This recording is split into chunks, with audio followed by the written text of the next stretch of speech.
The heartbreak and the despair is only just unfolding in the Kashmir Valley. It's quite clear that it could be weeks, if not months, before this crisis shows any signs of abating. Joining me now is the Chief Minister of Jammu and Kashmir, Omar Abdullah. Do we have a clearer sense, Omar, of how many people are stranded, how many people need urgent help at this point? In absolute numbers, no. We know that there are still localities where getting boats into the area is proving to be extremely difficult because of the narrow lanes.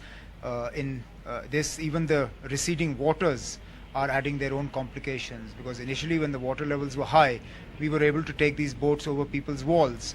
Today that is no longer possible. So we are relying more and more on airdropping supplies. Fortunately, with the water levels coming down, more and more areas are opening up to tractor trailers and trucks. So we are now trying to establish dumps of food supplies, emergency rations and things like that for people to come and pick up and take with them.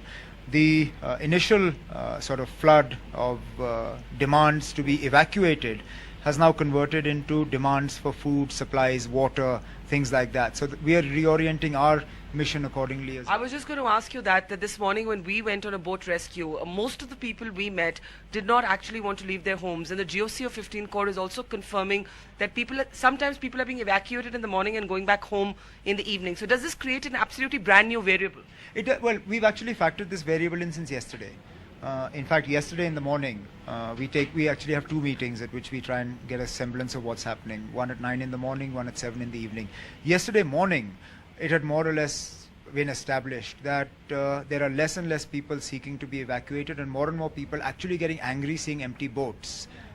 So we reoriented our mission yesterday morning that more and more boats should carry supplies and just make them available wherever they're required. There will be an initial period where people out of anger will try and snatch, which is fine, it's understandable. They haven't had supplies in 3-4 days. We'll have to deal with that. But the more and more supplies we're able to feed into areas, the easier it'll get. You spoke about the anger. We do know that there have been a few incidents of stone pelting today as well. The Air Force has had to restrict its winching operations in a few areas because of that. You spoke about some of the boats being grabbed. I agree with you that the anger is understandable.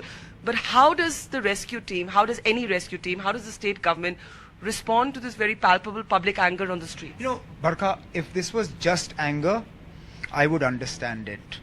You know Kashmir as well as anybody else. This is not just anger.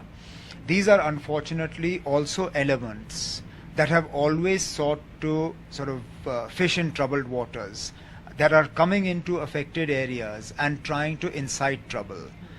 Somebody who is starving and hungry and hasn't eaten for 4 or 5 days is hardly likely to stone a boat that is carrying supplies.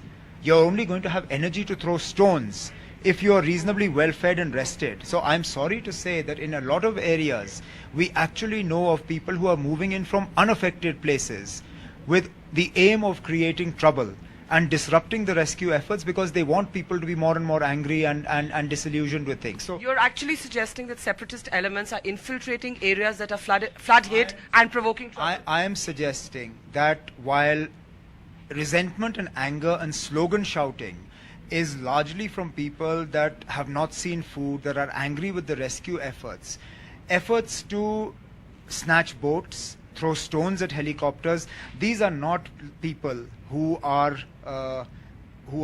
sort of struggling for relief. These are people who are traditionally have fished in troubled waters and continue to do so now. I wish this were not the case, but it is.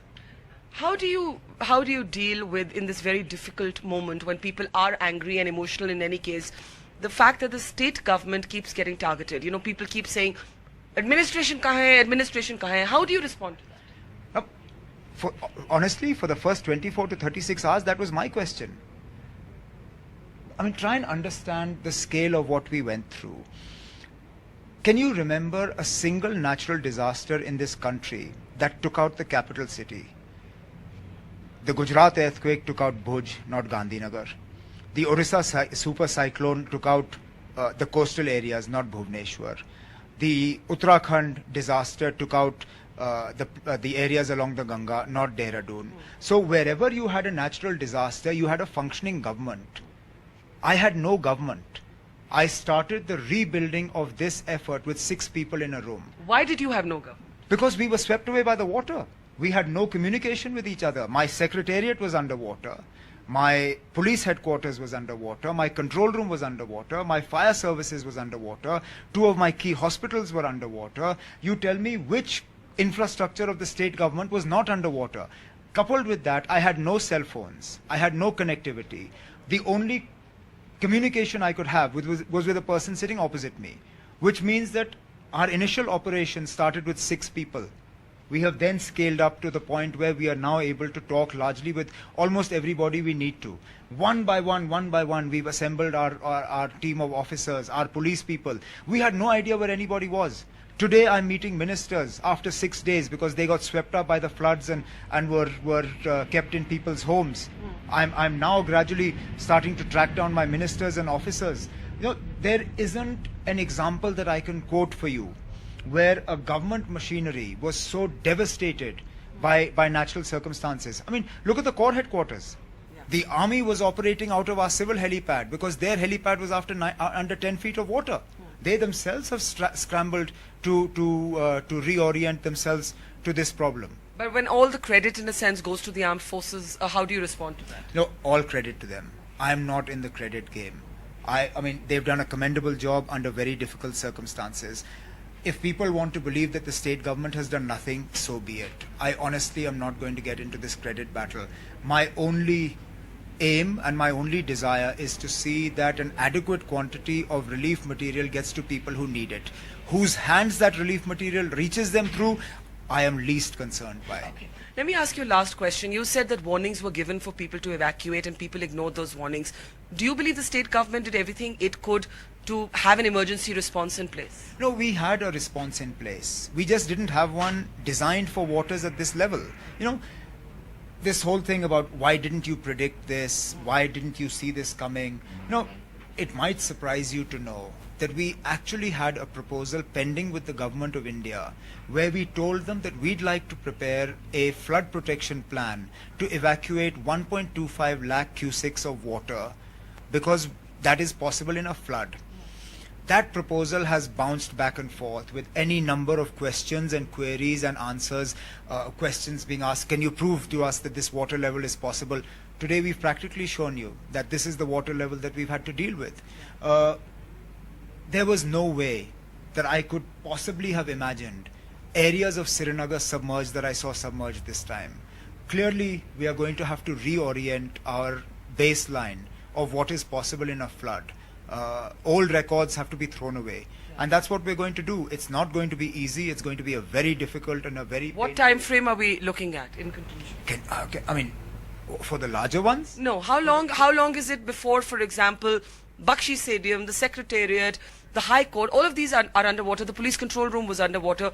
How long do you think it will be before we understand the full magnitude of this disaster? Well, at this point in time, my understanding is the water levels are receding by about 1.5 feet every 12 hours, which means that over the next 24 to 36 hours, more and more parts of the city will be freed from water.